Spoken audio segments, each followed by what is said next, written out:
Assalamualaikum warahmatullahi wabarakatuh.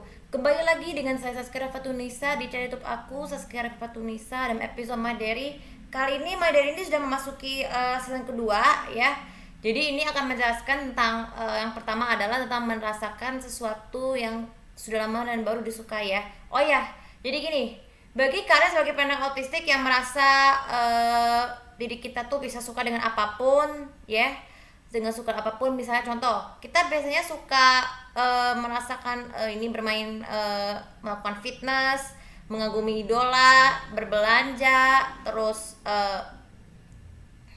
apa namanya, membangun sebuah bekerja dari rumah, tapi itu kita bisa merasakan sesuatu yang lama disukai ya. Jadi merasa terbiasa dengan yang lama disukai ini sebenarnya adalah kita awalnya kan kita memang belum ini ya, belum merasakan sesuatu yang sangat disukai dari kita kecil ya. Dari kita kecil seperti contoh kita sering baca buku, kita membaca buku, kita dari kecil selalu diajarkan membaca buku cerita yang terutama bukan hanya mengandung unsur pendidikan agama, tapi juga yang mengandung unsur hiburan di waktu senggang. Nah, seperti contoh saya sering baca buku cerita Islam yang dari terbitan dari Mizan, tapi akhirnya pada saat aku masih tidak terbiasa dengan baca buku. Akhirnya setelah usia aku meningkat saya udah nggak buku lagi, sehingga hati kita merasa lebih kosong, tapi kita merasa lebih terkenang ya. Jadi merasakan sesuatu yang sudah lama disukai ini memang sudah ada sejak dari kita kecil. Jadi pikiran kita itu hanya bisa bernostalgia ya, bernostalgia.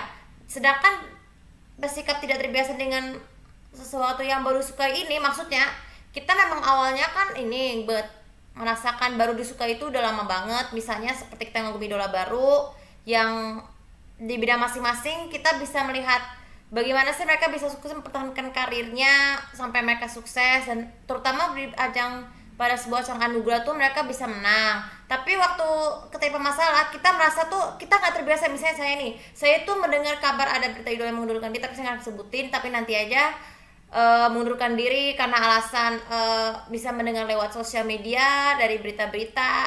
Tapi hati kita tuh kadang merasa lebih sakit karena memang hati kita memang belum terbiasa ya, walaupun mencoba tantangan baru udah lama ya.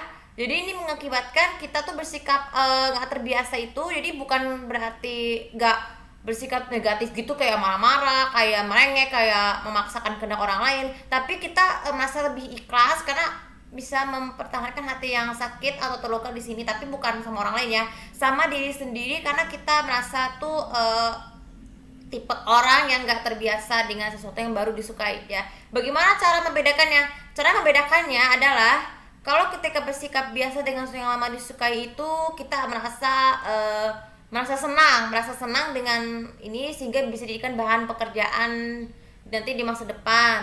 Ya, di masa depan itu maksudnya kita jadi penulis. Kita membaca buku mengingatkan kita untuk sekaligus jadi penulis menggunakan laptop ini, yang seperti saya memang udah bisa ngerasain gimana sih cara bikin artikel. Makanya saya udah punya rencana besar untuk membuat buku cerita dari game simulasi ya, bisa menjadi penulis dan ke pihak penerbitnya untuk menyetujuinya. Jadi kita akan terbiasa bekerja dari rumah sambil bermain game simulasi. Itu juga sebenarnya juga merangsang pikiran kita tuh berasa suka dengan sesuatu yang sangat kita sukai ya, untuk menjadi penulis. Sedangkan bersikap tidak terbiasa dengan baru disukai itu, salah satu contoh kita ngagumi idola baru bisa berasal dari negara Turki, namun tiba-tiba tidak pernah muncul lagi karena ada alasan ingin menjadi berpindah bidang atau apapun.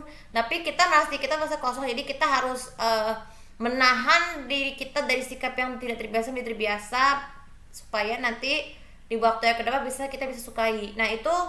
Pesan-pesan dari video ini adalah kalau ketika bersikap terbiasa dan terbiasa itu, yang harus diutamakan itu adalah hati kita nggak boleh tegang, nggak boleh memberikan komen dan respon yang negatif lewat sosial media atau apapun, karena merasa termasuk cara untuk sama ada dengan cara untuk memaksakan kehendak orang lain untuk kembali atau tidak. Jadi begini, terutama bagi penggemar idola masing-masing, jangan terlalu memaksa, jangan percaya dengan segala hal-hal yang bisa mengandung gibah gitu ya. Tapi sebenarnya ya memang gibah itu memang sangat diharamkan dalam Islam, sehingga kita merasa dikucilkan masyarakat, tapi terkecuali kalau informasi yang positif dari idola kalian tuh bisa positif ya, ini yang positif, jadi bisa memberikan hati kita tuh menjadi lebih tenang, jadi harus kendalikan diri, emosi dan pikiran kita. Dan juga yang juga merupakan bagian dari salah satu kita sebagai penyandang autistik untuk bersikap dewasa dan normal. Oke, itu satu video kali ini, semoga bisa bermanfaat. Dan jangan lupa seperti biasa untuk komen, like, dan subscribe channel di bawah ini untuk tempatkan info yang lebih tentang aku ya. Terima kasih. Assalamualaikum warahmatullahi wabarakatuh.